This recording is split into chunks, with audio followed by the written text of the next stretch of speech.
হ'ল মহাপুৰুষ শ্ৰী শ্ৰী মাধৱদেৱ স্বামী ঢেকীয়াখোৱা বৰনামঘৰত আজি সমূহ ঢেকীয়াখোৱাবাসী ৰাইজ একত্ৰিত হৈ যি এই বানপানীয়ে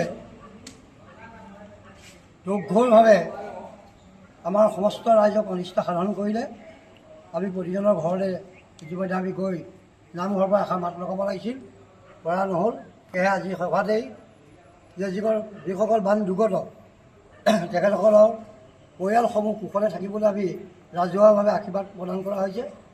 আৰু এই দুৰ্গতসকলৰ বাবে য'ত কিঞ্চিত ঢেকীয়াখোৱা বৰনামঘৰৰ পুঁজি, এইটো অসমবাসী, ভাৰতবাসী, ভাৰতৰ বাহিৰত থকা প্ৰবাসীসকলৰ পুঁজি, এই পুঁজিৰ পৰা আমি 7 লাখ টকা তেখেতসকলৰ বাবে আমি ক্ষুদ্ৰতম 7 লাখ টকা আমি আগবঢ়াইছোঁ।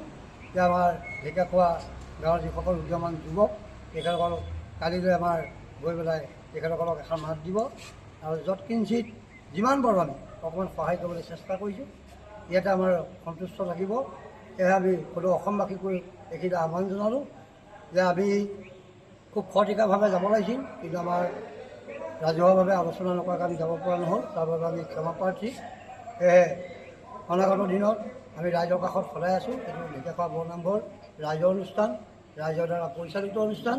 সেয়েহে আমি পুনশ্চ তেখেতসকলক এই 7 লাখ টকাৰ সামগ্ৰী আমি মিলাই মেলি খন্তেক আমি সকাহ পাবৰ কাৰণে আমি ৰাইজে আজি সিদ্ধান্ত গ্ৰহণ কৰিলোঁ। ধন্যবাদ।